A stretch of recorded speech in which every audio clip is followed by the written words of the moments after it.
Salut, c'est Adam. Aujourd'hui, vous verrez comment une jeune famille se retrouve piégée dans un enfermement spatial. Les coucous pratiquent le parasitisme de couvée, pondant leurs œufs dans les nids d'autres oiseaux. Le film illustre ce cycle de vie parasitaire, où un poussin de coucou chasse les autres petits une fois éclos, et la mère nourricière s'en occupe. Avec le temps, le coucou grandit en un grand oiseau, consommant toutes les ressources fournies par la mère nourricière. Des parasites similaires existent également dans le monde humain. Gemma, une jeune enseignante de maternelle, rencontre une de ses élèves observant deux bébés oiseaux morts sous un arbre dans le jardin de l'école. Elle essaie de consoler la fille en expliquant que c'est un phénomène naturel. Son petit ami Tom, qui travaille comme jardinier à l'école, se joint à elle pour réconforter la fille et enterre les oisillons pour lui apporter un peu de bonheur. Gemma et Tom ont des revenus modestes et peu de biens, à l'exception d'une voiture. Ils aspirent à sécuriser leur avenir et décident d'acheter une maison ensemble. Après leur journée de travail, ils se rendent chez un agent immobilier pour obtenir des informations sur les maisons disponibles. Ils rencontrent Martin, un vendeur inhabituel, qui leur présente un lotissement résidentiel appelé Yondé. Bien que le couple ne soit pas initialement intéressé, Martin insiste pour leur montrer une maison témoin. Il l'accompagne jusqu'au lotissement, où toutes les maisons sont identiques, silencieuses et inquiétantes. Martin les guide à travers la maison numéro 9, qui est entièrement meublée et approvisionnée en nourriture et en boissons. Étrangement, Martin disparaît de la maison sans explication. Agacés par son comportement non professionnel et méfiant de l'environnement inquiétant, Gemma et Tom essaient de quitter Yondé mais se retrouvent perpétuellement ramenés à la maison numéro 9. Ils rencontrent une série infinie de maisons identiques, et leur tentative d'évasion se révèle vaine. Finalement, leur voiture manque d'essence et ils perdent la réception de leur téléphone portable. Ne trouvant pas d'alternative, ils décident à contre-ségur de passer la nuit dans la maison numéro 9. À l'intérieur, ils découvrent que la nourriture dans le réfrigérateur est insipide. Le lendemain matin, le couple décide de fuir ce lieu étrange. Tom découvre une échelle dans la maison et monte sur le toit, espérant trouver un moyen de sortir de Yondé. Cependant, il est horrifié de réaliser que les rangées de maisons identiques s'étendent à l'infini dans toutes les directions. Désespérés, Gemma et Tom choisissent de suivre le soleil artificiel, croyant qu'il les conduira à la liberté. Ils marchent sans relâche pendant près d'une journée jusqu'à ce qu'ils aperçoivent une maison avec les lumières allumées, ce qui suscite leur excitation. Ils forcent l'entrée de la maison, seulement pour se retrouver avec déception à la maison numéro 9. Pour ajouter à la bizarrerie, ils découvrent une boîte de livraison à l'extérieur de la maison contenant de la nourriture préemballée et des fournitures de survie. Frustré, Tom met le feu à la maison numéro 9 dans une tentative d'attirer l'attention pour obtenir de l'aide. Épuisé, le couple s'endort sur la route cette nuit-là. Cependant, lorsqu'ils se réveillent le lendemain, ils sont choqués de découvrir la maison parfaitement intacte, accompagnée d'un petit bébé nouveau-né dans une boîte avec une note disant « Élevez l'enfant et soyez libérés ». Le couple est déconcerté par ce tournant inattendu mais n'a d'autre choix que d'élever le bébé par eux-mêmes. Après 98 jours, le bébé a grandi pour atteindre la taille d'un garçon de 7 ans, avec une capacité étrange à imiter les voix de Tom et Gemma d'une manière bizarre. Bien que le garçon les appelle mère et père, le couple le déteste en raison de ses cris stridents et inquiétants lorsqu'il est insatisfait ou malheureux. Le garçon passe son temps absorbé par des motifs étranges à la télévision tout en observant de près et en imitant le comportement du couple. Vivre avec cet enfant étrange et ses actions dérangeantes pèsent sur le bien-être mental et physique du couple. Tom laisse à plusieurs reprises des messages de détresse sur le toit, mais leurs appels restent sans réponse. Il continue de recevoir des provisions quotidiennes de la boîte mystérieuse qui apparaît devant la maison, pour disparaître une fois vidée. Un jour, Tom interroge le garçon sur la boîte, mais ce dernier reste silencieux. Ennuyé et insatisfait de sa vie, Tom passe ses journées assis dans le jardin, attendant désespérément quelqu'un pour récupérer ou déposer la boîte mystérieuse. Cependant, personne ne se montre jamais, les boîtes apparaissent simplement et disparaissent de manière inquiétante. Un jour, en faisant tomber une cigarette allumée sur la pelouse, Tom remarque que le sol à Yondé semble fait d'un matériau artificiel.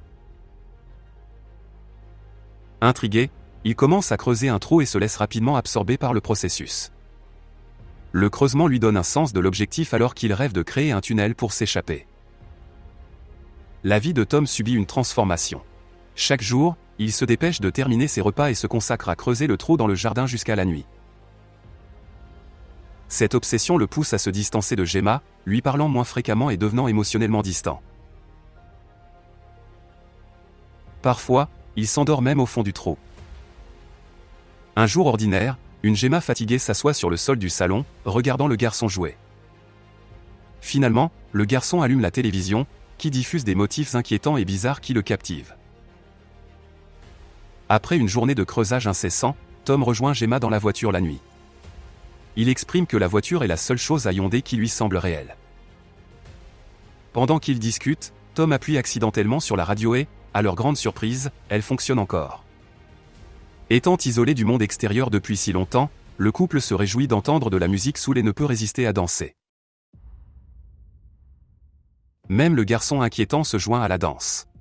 Cependant, Tom devient soudainement furieux et jette violemment le garçon au sol. Alarmée, Gemma se précipite pour vérifier son état, soulagée de le trouver indemne. Dans la scène suivante, Gemma borde le garçon pour la nuit. Elle lui explique pourquoi elle et Tom ne peuvent pas être avec lui tout le temps.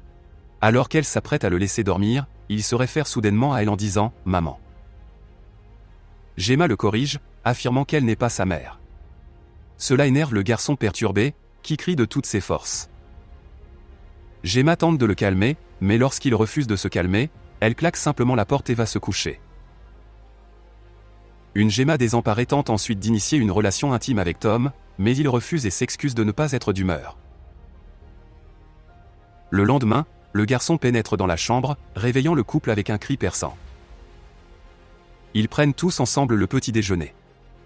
Après le repas, Tom reprend son creusage, seulement pour entendre un bruit inquiétant venant de sous terre. Plus tard dans la nuit, il se réveille en entendant le même bruit étrange. Il se précipite dans le salon, où il découvre le garçon regardant la télévision, d'où provient le bruit. Tom éteint la télévision, mais le garçon la rallume immédiatement. Gemma tente de le discipliner, mais il refuse catégoriquement de se conformer. En fin de compte, il décide de quitter la pièce et de laisser le garçon. Le lendemain matin, le garçon exige à nouveau le petit déjeuner en criant. Cette fois-ci, Tom perd son calme, soulève le garçon et le verrouille dans la voiture. Son intention est de faire mourir le garçon de faim, espérant ainsi dévoiler la personne derrière ce jeu sinistre. Gemma essaie d'intervenir, mais Tom la retient et la ramène dans la maison. Il déclare qu'il ne lui permettra plus d'aider le garçon. Cependant, lorsqu'elle entend le garçon crier et se débattre dans la voiture, Gemma arrache les clés de Tom et le sauve, mettant encore plus à l'épreuve leur relation. Avec le passage des jours, Gemma continue de s'occuper du garçon car cela lui apporte un certain réconfort. Au fil des jours, Gemma continue de s'occuper du garçon car cela lui apporte un certain réconfort. Elle réalise qu'il est incapable d'imaginer ou de visualiser. La distance émotionnelle de Tom rapprochant Gemma du garçon, ils jouent à des jeux quotidiens et ont même des pique-niques ensemble sur l'herbe. Un jour, le garçon disparaît, et Gemma le cherche sans relâche. Finalement, il revient la nuit portant un étrange manuel écrit dans une langue terrifiante et inconnue. Gemma interroge le garçon sur la provenance du livre, mais il reste silencieux. Elle le supplie au moins d'imiter la personne qui lui a donné le livre, et cette fois, le garçon obéit. Il se montre en élargissant ses sacs à coups comme un crapaud tout en émettant des bruits bizarres. Submergée par l'horreur et le désespoir, Gemma craque en larmes, incapable de supporter plus longtemps le garçon inquiétant. Elle supplie pour rentrer chez elle, mais le garçon sourit et répond de manière cryptique qu'elle est déjà chez elle. Dans la scène suivante, 98 jours se sont écoulés. Le garçon étrange est maintenant devenu adulte, ce qui envoie des frissons dans le dos de Gemma. Elle confie à Tom qu'ils auraient dû tuer le garçon. À ce stade, Gemma et Tom sont tous les deux affaiblis, avec des ecchymoses visibles sur le dos de Tom.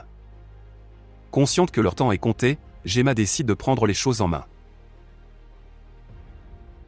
Un jour, elle suit l'individu étrange lorsqu'il quitte la maison, espérant découvrir une issue de secours.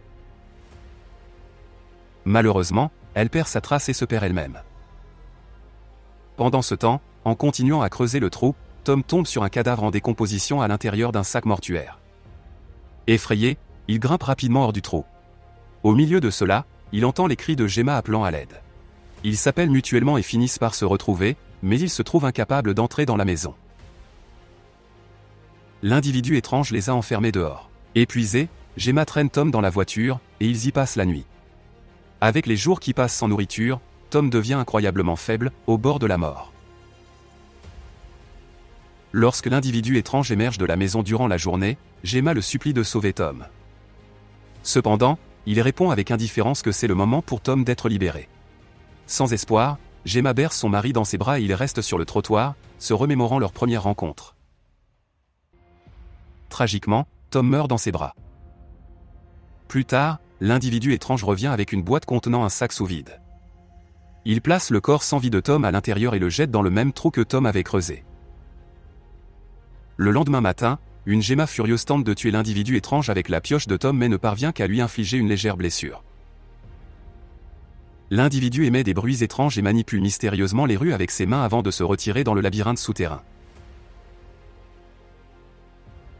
Refusant d'abandonner, Gemma suit l'individu dans le labyrinthe, qui présente un environnement terrifiant, coloré, semblable à une maison hantée. Elle est stupéfaite de trouver des maisons identiques où d'autres couples vivent des vies similaires avec le même garçon étrange. Gemma réalise que tout ce qu'elle voit reflète ses expériences à Yondé, et elle observe que tous les couples finissent par périr. Submergée par le désespoir, Gemma est soudainement attirée de nouveau dans la maison numéro 9. Là, elle comprend qu'ils ont été piégés dans cette communauté depuis leur arrivée. S'effondrant au sol, Gemma ferme les yeux, s'attendant à la mort. La dernière chose qu'elle entend est l'individu scellant son corps dans un sac sous vide, déclarant que le but d'une mère est d'élever un enfant puis de périr. Après le décès de Gemma, l'individu jette son corps dans le même trou où repose Tom et enterre le trou. Il procède à restaurer la maison dans son état d'origine, ravitaille la voiture et quitte la communauté, retournant chez le même agent immobilier qu'ils avaient rencontré auparavant. L'homme qui avait recommandé Tom et Gemma reste au bureau de l'agent mais a vieilli et est arrivé à la fin de son cycle. L'individu prend la plaque nominative de l'homme et assume son poste. Avant de commencer son nouveau rôle, le nouveau, Martin, roule le corps de son prédécesseur et le place dans un meuble de rangement. Le film se termine alors que Martin accueille chaleureusement un nouveau couple à la recherche de leur maison de rêve. Merci d'avoir regardé, vous pouvez vous abonner et mettre un j'aime à cette vidéo, au revoir.